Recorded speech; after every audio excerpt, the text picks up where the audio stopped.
بسم الله الرحمن الرحیم.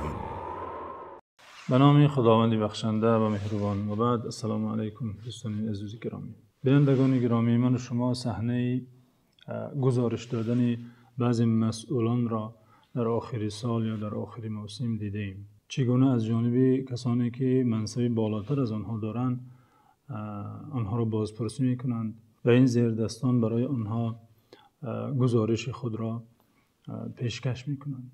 دوستان عزیز، به این صحنه ها مانند روز فرا خواهد رسید که همه انسان ها، هر انسان مکلفی بدون استثناء نزد داوری همه داورها، نزد آفریدگاری آسمان و زمین ها، نزد خداوند یکتا گزارش میدهند، بدون اینکه میان آن نفر و میان خداوند ترجمان در میان باشد یا میان روی وجود داشته باشد. ما بینه و بینه ترجمان، به تعبیری که در حدیث آمده، بدون اینکه بین آنان ترجمان یا میان روی قرار داشته باشد، وجود داشته باشد، انسان بازپرسی می شود.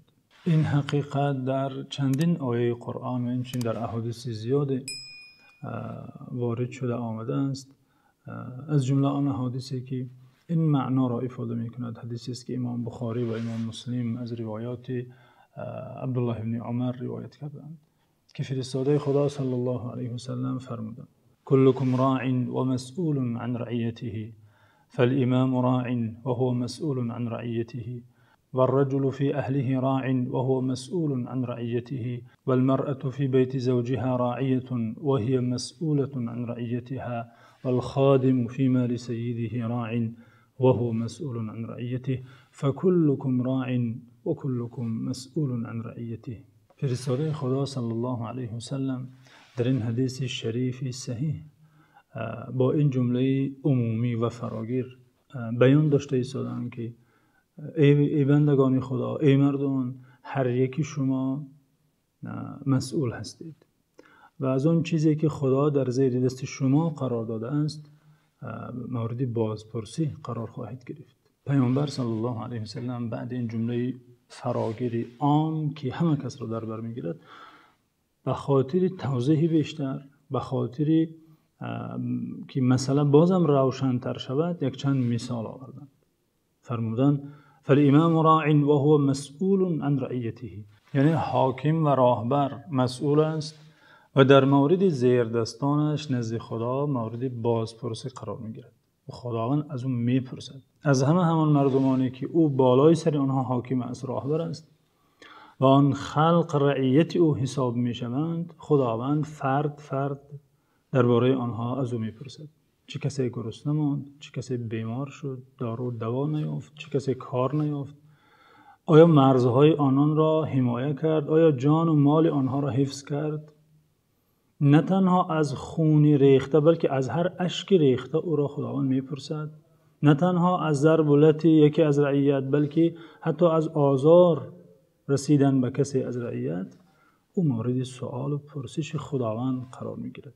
اگرم رعیت او حاکمشان را بازپرسی نکنند، به دادگاه نکشند، دادگاه عالی تری در انتظار اوست و حاکم همه حاکمان، پادشاه روز جزا، او را به دادگاه خواهد کشید و او را در مورد رعیتش با تفصیل خواهد پرسید. جمله دیگری نبوی که در این حدیث آمده به طور مثال پیامبر صلی الله علیه و سلم مثال آورده که دیگری از نفرانی که مسئول است نزد خدا بازپرسی می شود: و الرجل فی اهله راع و هو مسئول عن رعیته، مرد در خاندان خودش مسئول است و او را خداوند درباره اهل و عائله‌اش پرسش می کند.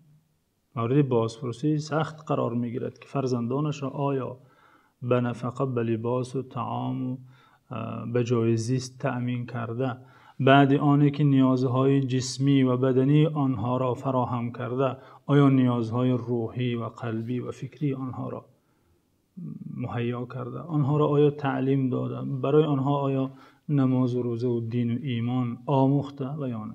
یا ایها الذین آمنوا قوا انفسکم و اهلیکم نارا، قرآن میگه ای کسانی که ایمان آورده اید خود و خاندانتان را از آتش دوزخ نجات دهید، نگه دارید. مرد صاحب عائله در نزد خداوند هم از حال و اعمال خودش پرسیده می شود، هم از حال و احوال زن و فرزند و افراد خانواده‌اش. و المرأة راعیة فی بیت زوجها و هی مسئولة عن رعیتها.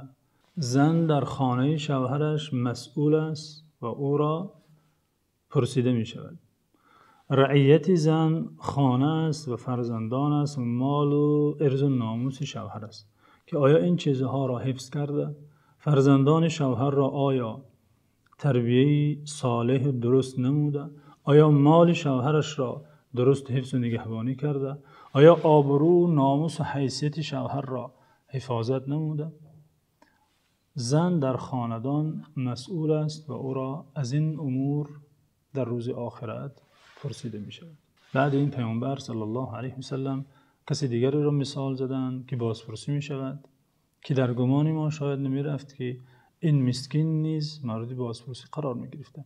والخادم فی مال سیده راع و هو مسئول عن رعیته. خادم، خدمتگار، غلام یا حتی کارگری را که از او درخواست می شود کاری را انجام دهد، در اختیار او کاری را می گذارند، مال را می سپارند. این نفر از آن کار، از آن مال، از آن وظیفه که به عهده او گذاشته شده، حتی خادم هم باشد، او را در روز آخرت از آن کار و وظیفه‌ای که به ذمه او گذاشته شده پرسیده خواهد شد. این نمونه هایی که در حدیث ذکر شده از بالاترین مقامی با مسئولیت حاکم و راهبر تا پایانترین درجه مسئولیت که خدمتگار و غلام همچون مثال هستند، همچون نمونه برای صدها و هزارها منصب و وظیفه و مسئولیت های دیگر. به همین قیاس هر کسی که در جای گذاشته می شود وظیفه را، کار را، مال را، چیزی را به ذمه او سپرده می شود، دوستان عزیز، اون نفر از آن چیز در نزد خدا گزارش می دهد. بنابراین پیامبر صلی الله علیه و سلم باز آن جمله عمومی و فراگیری که در آغاز حدیث گفتند برای تأکید بیشتر آن را در آخر حدیث دوباره تکرار کردند. فکلکم راع و کلکم مسئول عن رعیته. هر یکی شما همچون پاسبان، همچون نگهبان مسئولید و هر یکی شما را در روز آخرت بازپرسی خواهد شد.